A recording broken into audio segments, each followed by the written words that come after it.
the day I die. Hello and welcome. I am so glad you are here. Well, today I am excited to be joined by Doris Collier, an actor and president and CEO of Magic Feet LLC. She is going to share the secrets to her success as an actor with 7 films and 1 TV series to her credit, and the founder of an international brand. This is the Empowered Career Woman podcast, broadcast from the Whitfield Media Group studios in Chattanooga, Tennessee. The Empowered Career Woman is proudly presented by Medicare Misty. Medicare Misty is a real person who can help answer your Medicare questions. Get real help from her team at MedicareMisty.com. And I'm your host, Lisa McCluskey, and now let's podcast. Well, folks, Doris is from Orlando, Florida, but she currently lives in Chattanooga, Tennessee, and she's been here for a number of years. She's married to an ER physician and has 3 grown children, 5 grand angels, and she is a graduate of the University of Alabama in Birmingham. And as I mentioned, she's an actress with 7 movies and 1 TV series in her portfolio. But while she was doing that, she was very busy founding an international company where she is the owner and chairman of Magic Feet LLC. She also, though, doesn't stop there. She's chairman of a board for a ladies group called Raising Dreamers. And in Raising Dreamers, she finds time to travel across America doing ladies' weekend retreats to encourage women of all ages. So you're going to love meeting this powerhouse. Welcome, Doris. Thank you. I am so pleased that you are here. And I know that the ladies listening are going to really be intrigued by how you've managed to juggle both being an actress, being a owner of a company, and chairing a group that really travels the United States. So let's dig in. Well, let's start with the beginning, actually. Where did you go to school? I went to high school in Winter Park, Florida, which is right outside of Orlando. Mm-hmm. And after that, I went to college at UAB, the University of Alabama in Birmingham. Okay. And you majored in? Social psychology. Okay. With an emphasis in counseling. I had thought that I'd wanted to go into get a master's and maybe go into private practice and do family counseling, but instead I got redirected and I did business. And it's really interesting because I get to use my counseling in my business too. Mm-hmm. So I'm the owner of a company, so it keeps me quite busy. I would imagine that having that counseling background would help you in working with your employees and understanding their motivations and their struggles and where they're coming from. I looked on Glassdoor, and Glassdoor is it's a site where people look for positions, but then they also rate the companies where they've worked before. And your company had a really high rating on Glassdoor, so I thought, well, that makes sense. Yeah. You've made it a very warm and welcoming environment for people. That's right. Yeah, that's great. So did you go back to Winter Haven when you finished your degree, or did you stay in this area once you finished at UAB? No, I never went back to Winter Park. I have sisters that live there, so of course we go and visit them. Yeah. But from there, I moved to Alabama, and of course I went to the University of Alabama at Birmingham, but never went back to live in Orlando again or Florida. Okay. And from Alabama, we came to Tennessee, which we dearly love. Yeah.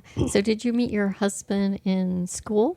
No. Yeah. We met later. I met him in Alabama.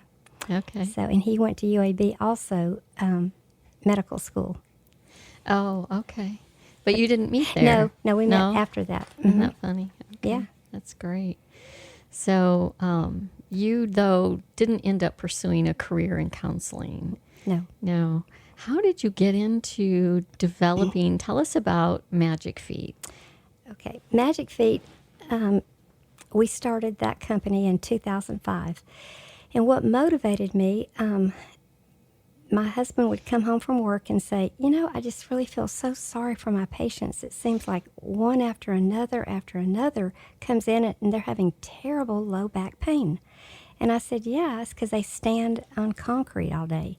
And so I decided to look into getting the very best insole. And he said, I said, I think I'm going to go to work and do that. He says, what do you want to work for? I'm a doctor. I said, because I want to. And he said, okay, whatever. So it overnight, literally, it became quite successful. So I started reaching out to safety managers at different industries, made appointments with them, and gave them a complimentary pair, and they loved the insoles, and they realized that it was a cost-saving item for their company because the floor mats that they stand on are, 1, expensive, 2, you have to spend money to clean them, and 3, OSHA doesn't like them because they're trip, slips, and fall hazards. Mm-hmm. So did you design the insole? No, I did not. Didn't design it, but I found it and found a company that would help me get these distributed. And so I would just send an email. I need 1,500 pairs shipped to this place, and boom, they would send it out. And then we would bring our team in after they arrived, and we would distribute it for the industry. Okay. So are you distributing all over the world, or what's your distribution area? It's the United States, Okay. Canada, Mexico, and Puerto Rico. Wow. So we don't just send them insoles. We have a very unique and special thing that we do. We bring a team to that plant. And when we get there, HR gives us a printout of everyone's name in alphabetical order. So the team members know that we're coming because they put flyers up, and they come up to our table and they'll say, my name is John Smith, I wear a men's 10.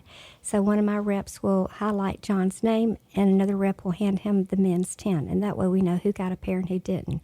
So it's a yearly event that we go back to every year. So we were just in Texas last week, and when we got there, Lisa, as far as you could see, they were lined up. They were they'd say Happy Feet. The name is actually Magic Feet. Magic Feet. But we used to be Happy Feet years ago. Okay. So they'd say, oh, good, Happy Feet's here, Happy Feet's here, Miss Doris is here. So they wait for us to come. It's such a benefit for the team members. Yeah, that's wonderful. So do you have different types of insoles? Besides, okay. Yeah, we have the heavy duty that is designed for concrete, and it goes in a tennis shoe, a work boot, a steel-toed shoe, or just a regular boot. But they do not go in a dress shoe, of course. Okay. Then we also have one for people that have developed this thing called plantar fasciitis. Mm-hmm. I'm familiar with that. Yes. But the joy of these heavy-duty insoles, it prevents you from ever getting it helps prevent you from getting plantar fasciitis. Okay. All right. So let me go back to your husband. You married him, and he was an ER physician. And did he continue practicing, or tell me what happened once you started this company and he's in a very busy profession? How did that work? Well, the first year, it blew us away, the success. Mm-hmm. The second year got even bigger. The third year, I said, Nathan, let's just travel together. Do you still want to be a doctor? Why don't you just take a break from it? He said, well, if you want me to, we can. And so we had fun traveling all across from Texas to California to Mexico to Canada. We just went all over. And, of course, he was my medical expert. Anytime the team members had any kind of questions as far as anything, it wasn't just the feet, because he was a medical doctor. He's not a podiatrist, but it was nice to have him there to help back me up on any questions that they ask. Yeah, it's nice to have your own in-house medical expert. That's right. He's the best, yes. And so is he still working in the company today? He mostly does my book work for me. Okay. My son is going to be my son and daughter are going to be taking the company over whenever I retire. So I'm grooming both of them. My son and I just got back we flew back in from Texas last week. So we just travel, and it's just a fun job. That's wonderful. It'll Yes. be a family Yes. legacy as well. You built something that can be a family legacy. From ground zero. Yeah, absolutely. Did you ever imagine yourself at this high of a leadership level? You know, I didn't really think about. I didn't have to think about it because I knew he was a doctor, but it kind of surprised me when it took off the way it did. And it's predominantly a male industry. Most of the plant managers, complex managers, and safety managers are male. So I was a little intimidated at first, just a little, but they seemed to enjoy working with women. So I got right in. They put me on, I got to do several national safety conferences with all their safety managers using my PowerPoint presentation. And so it's just been a blessing. That's great. So what are some of the unique challenges that you faced as a female entrepreneur trying to grow this business? Well, one of them, as we talked about, is the being a female. Yes. That you have to work harder sometime in a male-dominated industry. So that's one. Another one was, I think women, this didn't apply to me because my children were already, grown, but a lot of women have to, they have to juggle their work and their family.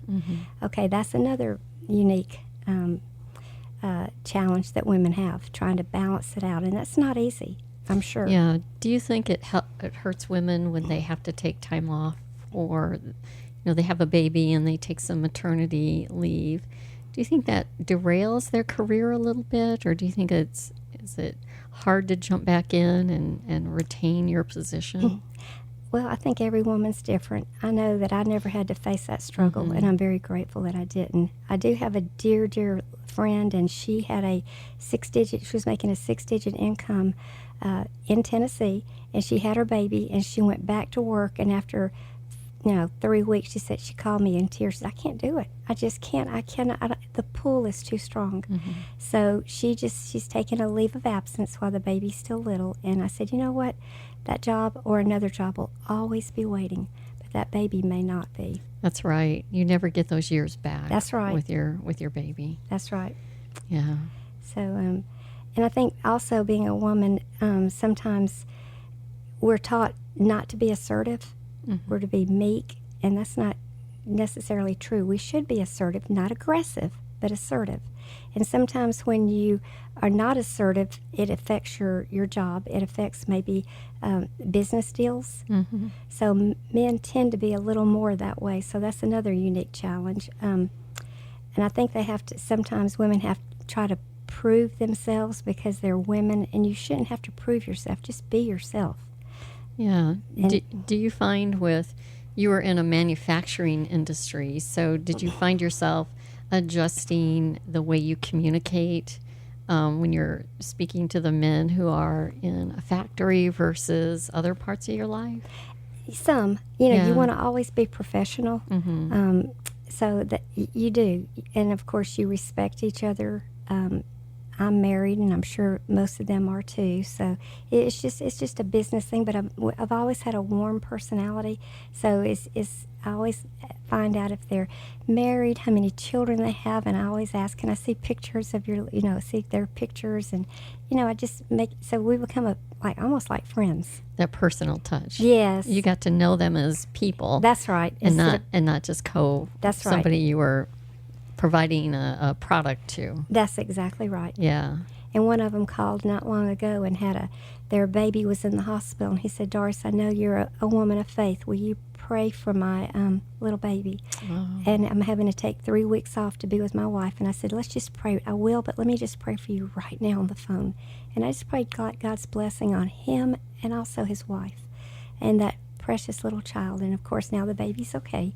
But I felt very honored that he felt like he could call me and ask me to pray for him and his family. So that was quite special. That says a lot about the personal connections you're making with people. You're more of a servant leader than just all straight business. That's right. That's exactly right. That's a wonderful testimony. Thank you. Yeah. So you talked a little bit about some of the harmful traits that can derail a female entrepreneur's plans. Would you share a little bit more about that? Yeah, when I thought about it for a minute, I think trying to be perfect is number one. When you strive to be perfect, which none of us are, it's harmful. Perfectionism can lead to procrastination, and what procrastination leads to missed opportunities and even burnout. And I remembered a quote that I read: "Good enough is better than waiting for perfect." No, I like that. That's true. It is. And when you have, a lot of people have lack of confidence, and it's not just women, but men sometimes do too.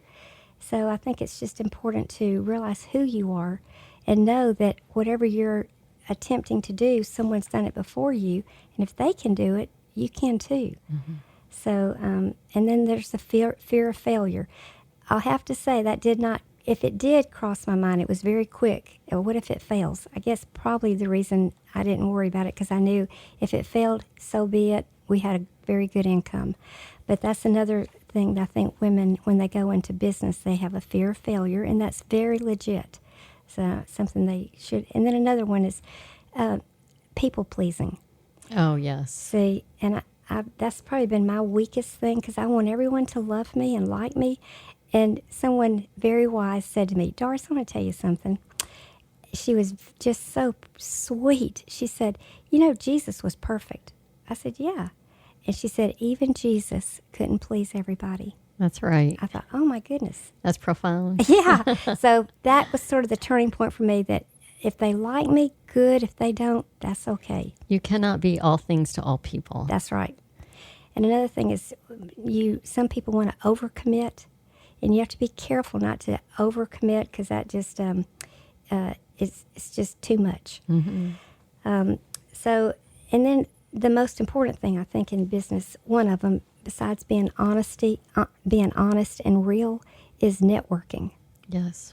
So that's the key, and I love that. So I think that's probably why it's been so successful. I enjoy people. You know, there are so many opportunities here in this Chattanooga region for women to network. You know, there's the Scenic City Women's Network. I spoke there last month. And I was one of their did keynote you? speakers. Oh, gosh. And there's Women on the Go. The Rotary organizations, you have both men and women, but they're wonderful networking opportunities. The chambers. Yes. I think in our particular area, we have an overabundance of networking opportunities. And many times people don't want to go solo. They have a big fear of, what am I going to do? Walk in the room and I won't know anybody. But you have to start. That's right. You just have to start and learn some good strategies for introducing yourself and in engaging in conversation with people, giving them some hooks when you're talking, so that you can engage in conversation. And then the more you do that, the more comfortable you become with it. That's right. And they're just people too, just like you. That's right.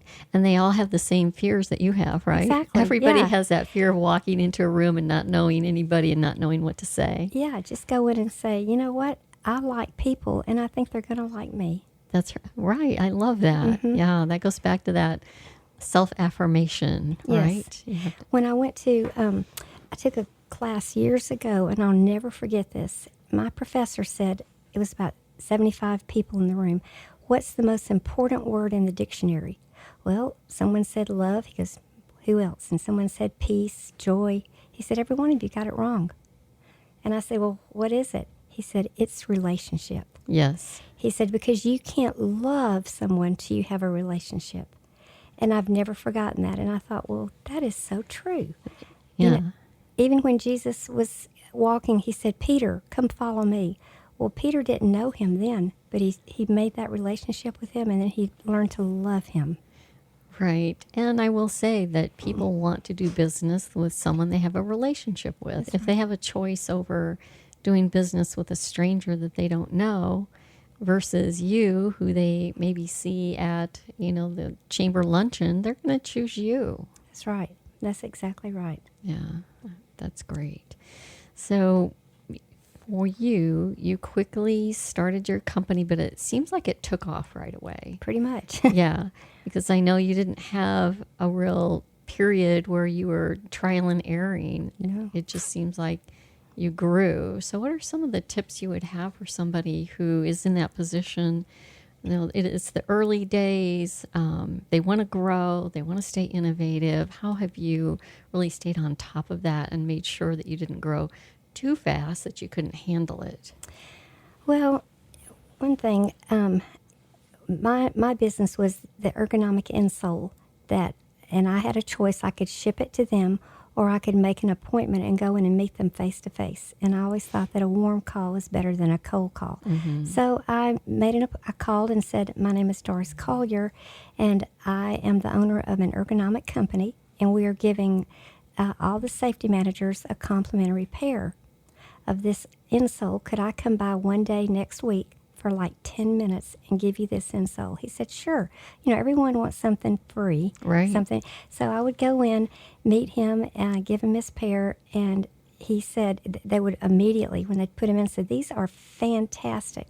So I would always take a rep with me, and we both shared, but mostly I did the talking because I knew the most about the product. And he would go talk to his plant manager and come back and say, we'd like to do it.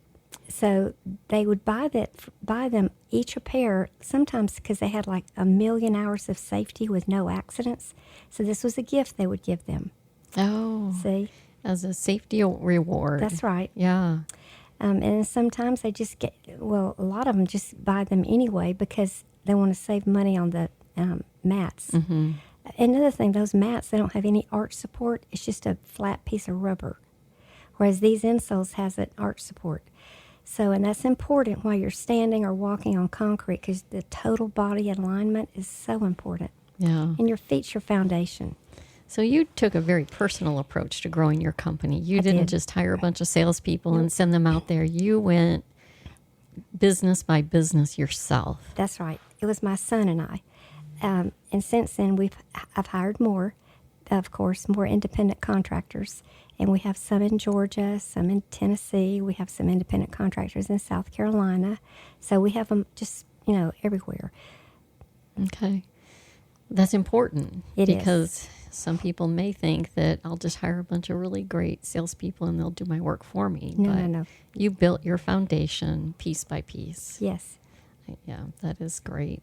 So looking back on your early days when you started the company, is there anything that you did that you think, maybe I wouldn't have done that way? Any advice you would give to somebody just starting out? I think you've given great advice already just by saying, take control of your own company and build it on relationships. I don't know that I would do anything differently. I just think the key is to be patient. Mm-hmm. Know that it's not going to, overnight grow to the height, but just take one day at a time, one company at a time. And here's the joy. Like, for instance, we sell to many Fortune 500 companies.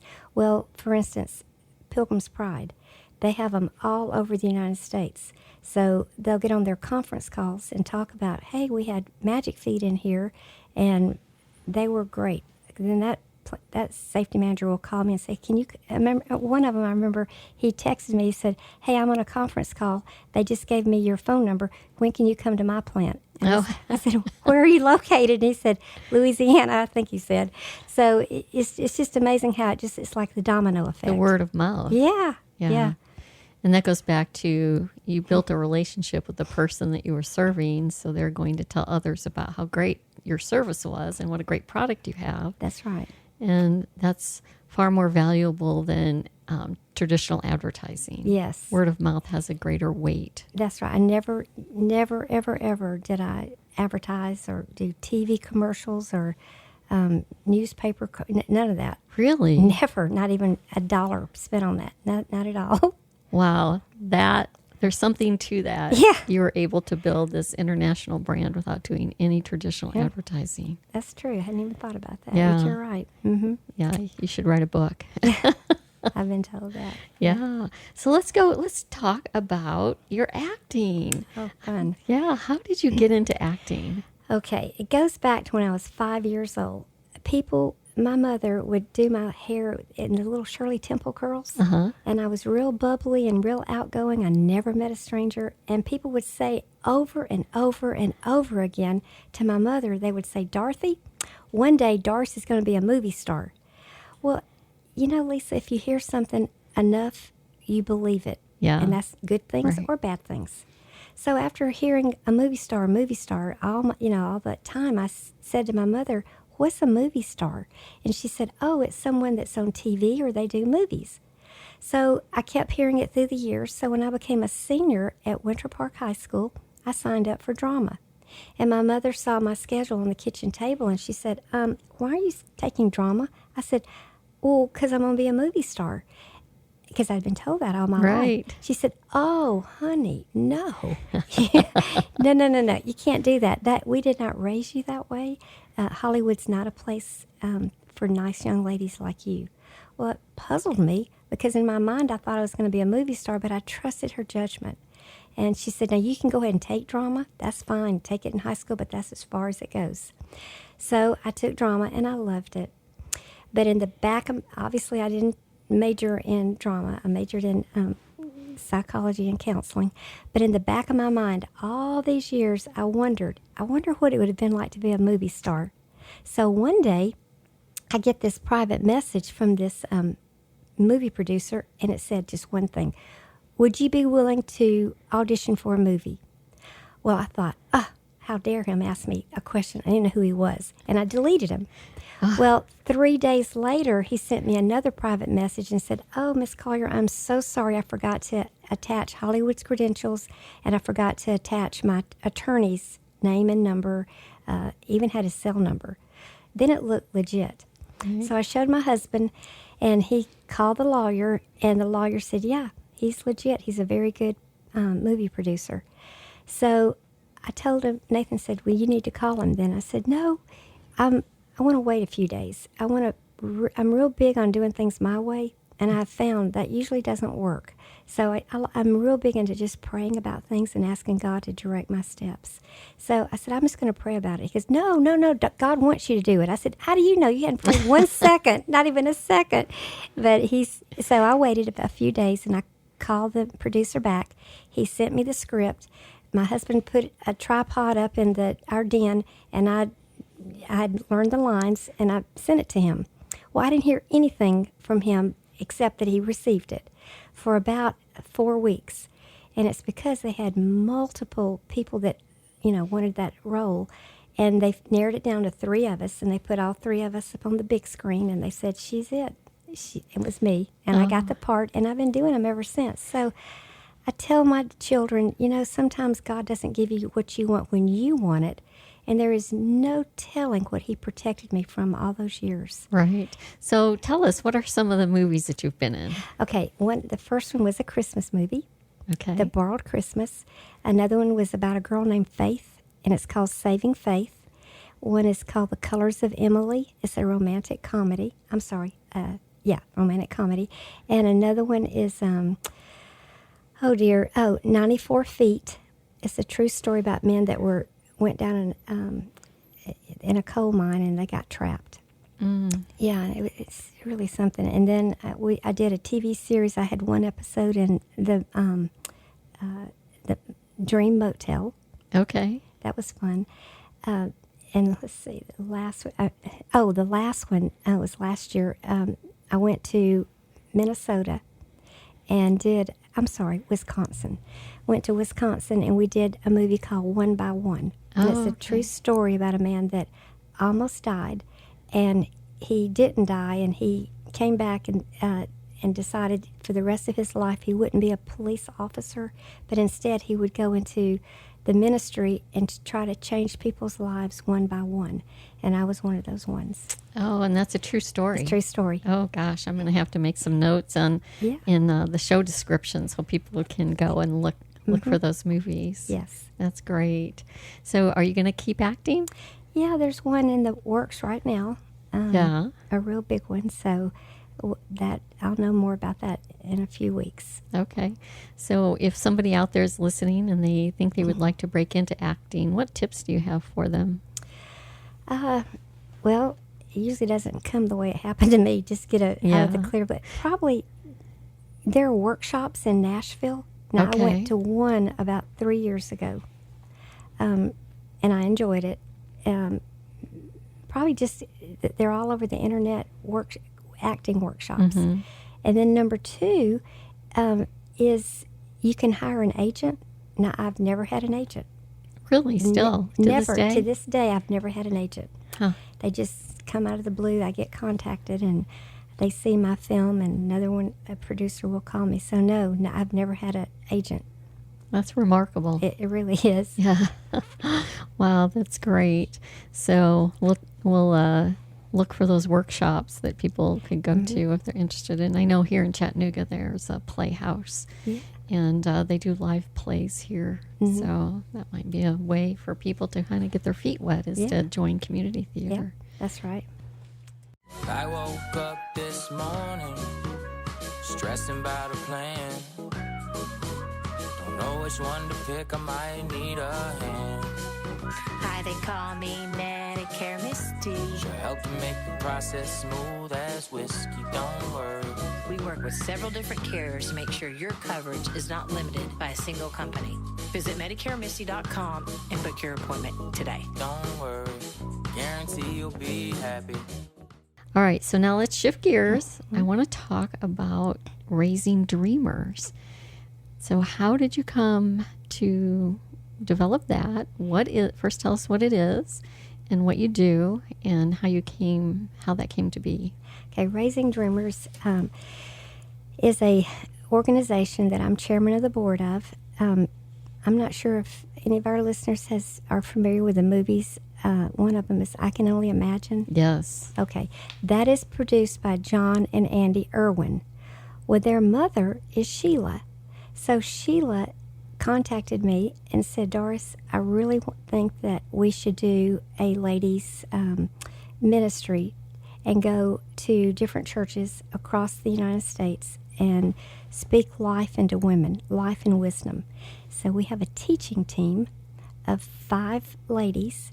We also have a board that they don't speak, but they do the business part. So, for instance, 2 weeks ago, we flew to Jacksonville, Florida, and we were there for the weekend. So we do either a weekend retreat or a one-day retreat. Okay. And speak on, my topic is becoming a woman of joy. Oh, that's a good one. Yes. Yeah. Another one of my ladies that travels with me, she speaks on becoming a woman of integrity. And another one speaks on becoming a woman of freedom from your past. Just letting it go and not looking back, but looking ahead. Because you're not going to get very far if you're dwelling in the past. So these are weekend seminars. Yes. Yeah. So if somebody hears this and they would love to bring that to their church, how do they do that? Well, let me give you the website. It's www.raisingdreamersministries.org. But that ministries is plural, and so is dreamers. All right. I will link that in the show notes so people can look to it. Yes. It sounds like a wonderful opportunity. It is. So do you mainly do certain age groups? Is it just all women? All women. The one in Jacksonville, the youngest girl that was there was 12. Okay. And so her grandmother brought her. And I thought, what a beautiful age to start, speaking life into these young girls. Absolutely. So it's all ages. And the oldest lady was 98. Okay. So 12 to 98. Anybody can be encouraged to dream That's at right. any age. That's right. All right. There's no stopping us. So it sounds to me, though, you have been an inspiration to so many other people in your life and career. Who is your inspiration? Who inspires you? Well, immediately when people have asked me that, it was my grandmother.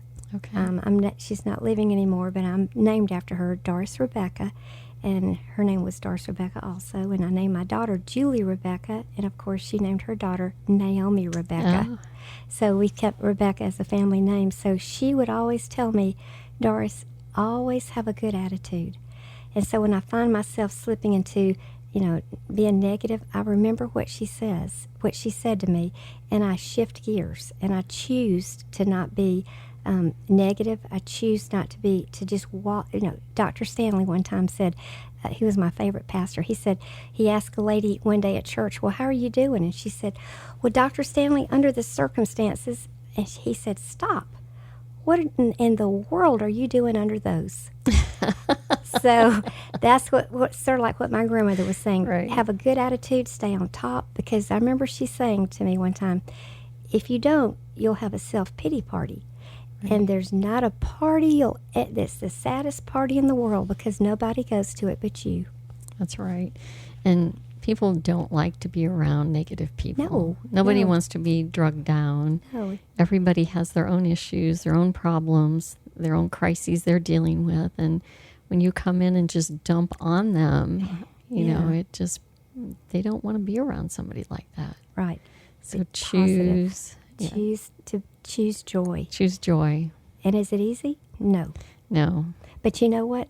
I've found through the years that the more I choose it, the easier it becomes. Now it's become a lifestyle. Mm-hmm. But it was hard at first because I wanted to choose that negative. And even when you smile, it takes, I think, 15 muscles. But when you frown, it takes like 68. It even takes more muscles to frown. So it's just a choice that we make. And yeah, I think right now that's even a more important message because the media is so negative and they tend to promote the most negative headlines it's all designed to get clicks. It's clickbait, but people really feed into it. And then you have the keyboard warriors behind that and it's all negative. And I have to tell you, I recently unfollowed a number of news organizations because I found that my mental health was suffering when I read the news every day and it was just nothing but one bad headline after another. Garbage in, garbage out. That's right. So walking through life saying, I'm going to choose joy and choose a positive outlook. It seems like for you, it's attracted so many good things to you because of that. That's right. So you have that choice. You can be an attraction for good things and positive things, or you can be like Eeyore. Yeah. Where it's never a good day. Yes, Yeah. That's right. I think that message is so important. And when you get sad or you get depressed, I always stop and ask myself, now wait, what have I been thinking about the last 10 minutes? And it's always something negative. Mm-hmm. So again, garbage in, garbage out. So I think, okay, it's like a remote control on your TV. Just pick it up, turn it towards your brain and change it. Right. Start think about your happiest moment as a child. Think about your happiest moment with your children. Things that bring you joy. And, in the Bible it says, think on these things, whatsoever things are good, honest, pure, all those things. And so when you're not thinking about those things, those other little demons creep in, those little seeds of anger and bitterness. And this is not a dress rehearsal. This is life. This is it. Yeah, and a lot of times we have a fear about something that will never happen. Exactly. We conjure this up in our mind, and we have a fear, and we project what somebody else might be thinking. It may never happen, and that thought may never have occurred to them. I know. But we've conjured that up. What if? What if? Yeah. So don't fall victim to being drugged down by all the negativity in social media and the news media. Step away if That's you have right. to. Because you do have a choice. Yes. And I love your message. Choose joy. Choose joy. Choose integrity. Have a true north. That's right. Yeah, I love that. Okay, so what are your long-term goals for your business? Where are you going to be in 5 years, and for your acting? Oh, I think I'll be retired before 5 years. You think? I could retire today. Okay. Easily if I wanted to. But I love traveling with my daughter and son. I don't travel with my other reps as much, but this is my two hearts right here. Mm-hmm. So I travel with them, and I'll be retired. And my husband, if he had his way, it would have happened yesterday. But I love traveling with them, and I enjoy my job. If I could do it free, I would. It's so much I like it. Yeah. Because I get to meet people all across the world, all walks of life. And But I'll be retired and we'll be traveling, I'm sure. I think we have a big trip coming up in September. We'll be married 40 years, and I think we're going to do a Mediterranean cruise or something like that. Oh, gosh. Yeah, that sounds wonderful. So that's where I'll be, hopefully in 5 years. In 5 years, you'll be cruising the Mediterranean. That's right. Yeah, we'll be, yeah. It's just and I really try to work time into spending time with my grand angels. I have 5, and they all live here in Chattanooga, and they all spent the night at my house 3 weekends ago, and it's just the most fun thing. They call me Gigi, and that stands for glamorous grandmother. Oh, well, that's very fitting. Well, that suits you very well. Yeah, and we had a little fashion show. We put on I have a closet full of clothes for my acting, of course, and we'll all put on the girls and I put on dresses and our hats and our gloves, and we just have a little fashion show. So I like to think that I'm a fun Gigi. Yeah, it sounds like you are. That's great. So how can we, as a community, better support female entrepreneurs? Goodness. I think if a female-owned company gets into organizations like you had mentioned, some of these clubs, Chamber of Commerce, I think when they go out into this community, they'll be recognized. The government says that you have to have, it's called women diversity. So they have to do business with women as well as men. One man, I'll never forget this. It was December 30th. There was only one day left in the year. And he said, I don't know what you sell. I don't care what you sell, but I'm going to be in a lot of trouble. I have had zero business with females or minorities. Can you send me an invoice? I need $10,000 worth of product. I said, I don't know if I can get it out to you in one day. He goes, no, you can ship it in January, but I have to have the date showing this year, an invoice where I bought from a female. Oh. So I said, I can do it. I said, we sell insoles. Well, I didn't know if it was shoes or insoles. I didn't care, just anything you sell. So, that was kind of cute, that story. So my last sale of the year was a $10,000 sale to him, but of course we shipped it in January. So they reach out to us because they have to do business with minorities. Okay. So how does a female entrepreneur then get that word out? How does she find those businesses? Attend some things in network, like the ladies' groups, like Scenic Women. Network everywhere you go. When you're on a plane and you sit next to someone, ask them, after a while, where do you work? What do you do? And you wouldn't believe the business that I have gotten just from sitting with someone next to me on a plane. Yeah.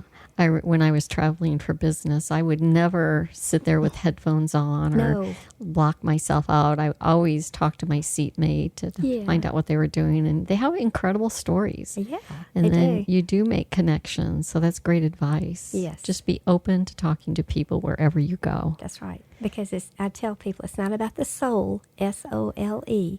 It's about the soul, S-O-U-L. Oh, wow. Yeah, that's fantastic. That is fantastic.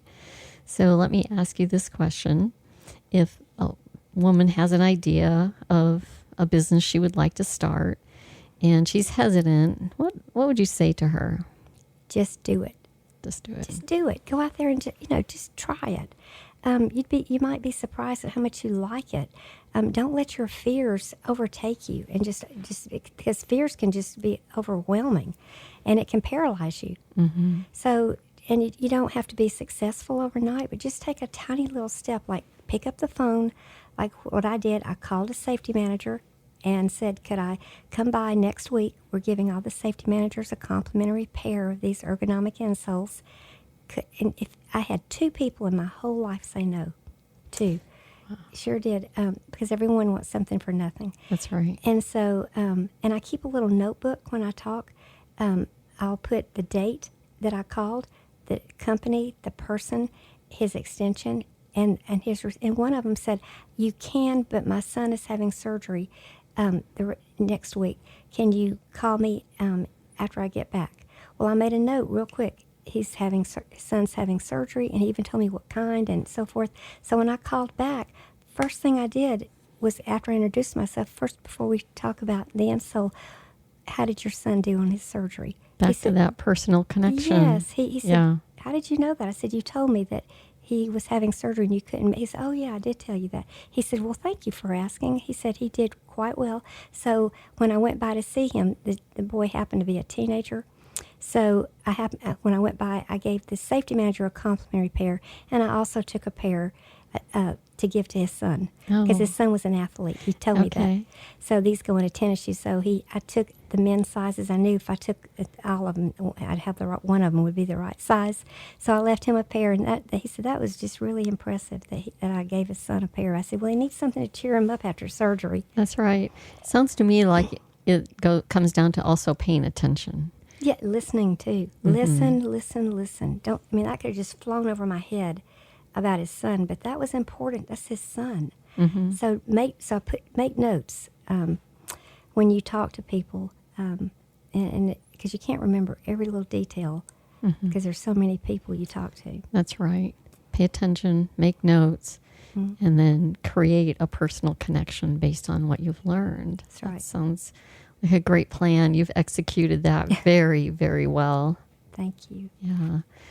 So I'm going to ask you a few questions about to what inspires you, but what books are on your bedside table?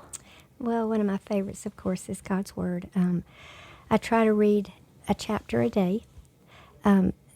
There's a book in the Bible called Proverbs, and there's 31 chapters. And I always have thought that God made 31 chapters because some months have 31 days. So today's date is what I'll read for Proverbs.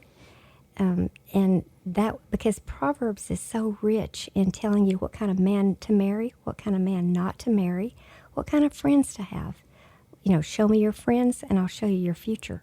It's just a book on wisdom. I always thought Proverbs was the guide to wisdom. It is, yeah. Yeah, and it's ironic I also have a book that I read every day, and Proverbs for the day, it's usually very applicable of things that I'm thinking about or things that I'm going through, and it's like, wow. Yeah. How did he know I needed to hear that today? Yeah. Yeah. That's right. It's great. So what legacy do you wish to leave? Oh, before I answer that, and the other book that I have by my bed that I love is called Jesus Calling. Yes. It's a devotional. I recommend that one. I love it. Yeah. I read it every year. It takes less than 5 minutes to read that page, but man, is it good. Yeah, it's a good one. Yes. There's another good one that I would read called Jesus CEO. Oh. That's a very good one, too. Very similar. Yeah. Yeah. So, okay, we have some good tips here on books that people might want to pick up. So, Doris, what legacy do you wish to leave? Oh, that was the last thing I thought about last night as I was going to sleep, because I knew that would probably be one of the questions. I just want to leave a legacy where when people remember me, they remember a person that loved life and loved Jesus and loved their family. I want to be known as someone that is there. You could call me at 2 a.m. and I would get out of bed and come to you if you needed me. I want to be that kind of person, a real person, not self-centered, because in life there are two kinds of people, takers and givers. And children are born that way. You'll see one child will share every little thing, the other one will say, no, it's mine. So I want to be a giver and not a taker. So I just want to pour out my life to others. And I do that in the plants because I meet thousands of team members, and I have a cross that's on my table that's a paperweight, but it strikes up conversation. And many people have come to know God through asking me about that cross, and I've helped them through some of their struggles in life, just from having that cross on my table in the plant, in the facility. Wow. You strike me as somebody who blesses everybody around them. Well, like people walk away being better for having known you. Yeah, there was a man, I'll end with this story. I had the cross on my table, and I told you the lines are way back, hundreds that lined up in the plant to get their insole. And he said, what's that cross there for? And I said, well, it's a paperweight, but it's there to remind me of the most important person in my life, and I've tried life with him, and I've tried life without him, and it's a whole lot easier with him. And he said, okay, and he walked on. Well, the next day, in walks this man, very handsome, had a leather jacket on, had his hair combed, nothing like a worker there. He said, hey, do you remember me? And I said, no. And my husband and I both were standing there. This was in Minnesota.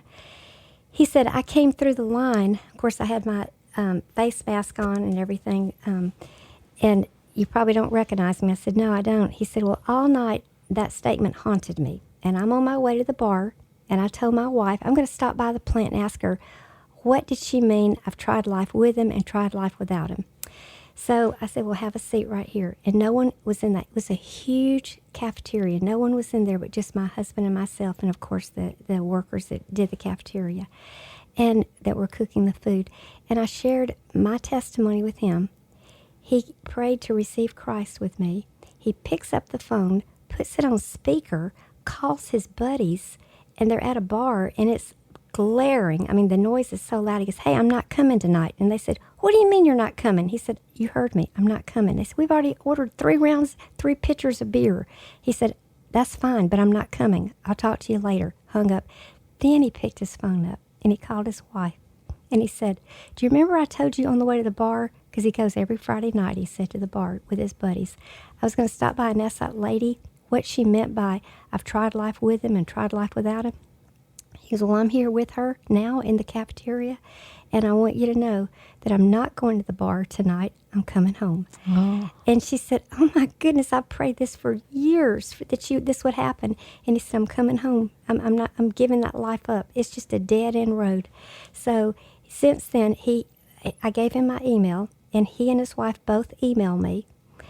He's now a deacon in a church, a Baptist church. Wow. Yeah, so you never know, just a little cross on a table, something that can just strike up a conversation. So I just try to take every opportunity, not to be forceful, but to be gentle and just share. Mm-hmm. So that was his testimony. Tried life with him, and he did say he went to the bar one time after that, and he said it was miserable, and he said never again. Wow, that gives me chills. Yeah. That's quite a story. Yep. So you've inspired so many people throughout your time. Who is inspiring you? Sheila Irwin. Okay. She is the mother of John and Andy Irwin, the great movie producers. In fact, not only did they do I Can Only Imagine, they did Woodlawn, but right now on Prime, you can watch The House of David free. Yes. It's amazing. Yes. So Sheila is my mentor. She is just a woman of God. Before I came here, I was pulling in the driveway, and she said, I want to just pray with you on the phone before you walk in to meet Lisa. Oh. And she just prayed blessings on me and that God would give me the right words to say. So I love traveling with her, doing our ladies' seminars, but Sheila Irwin is the person. Okay. Wow. That's wonderful. Yes. What a fantastic friendship that you have. Yes. That's great. So before we close, is there any other advice you would give to women who are starting their businesses? Basically, I think I've covered it. Just be yourself and ask God to direct your steps. Be yourself. Just have an attitude. This is going to succeed. Mm-hmm. Okay. Be a can-do person. You can do it. You can do it. I remember do you remember Heather, one of the Miss Americas years ago? She had a speech impediment. Yes. And right before she walked out, she told her mother backstage, I don't want to do it. I'm too nervous. I can't even talk right. She said, Heather, look at me. What are the last 4 letters of American? I can. Yes. Get up, walk out there. You can do this. And she was our next Miss America. Wow. That is a great story. It's in your head. Yep. It's in your head. Yep. That's wonderful. Thank you so much. Oh. This has been a delightful conversation, Doris. Thank you. It's been a joy. I appreciate it. Well, for our listeners, please join me on the next episode of The Empowered Career Woman. I also ask that you help us grow. Hit that follow button or subscribe. Leave us a rating and a review, and visit our Facebook page at emp.career.woman. The Empowered Career Woman is proudly presented by Medicare Misty, Medicare Misty is a real person who can help answer your Medicare questions. Get real help from her team at MedicareMisty.com. The rise to the top is not always a straight line. Sometimes the bend in the road is the most challenging, yet it leads us to where we are meant to be. If you are an aspiring business leader or entrepreneur, join us next time as we share stories of women who made it to the top. I'm Lisa, and I'll see you next time.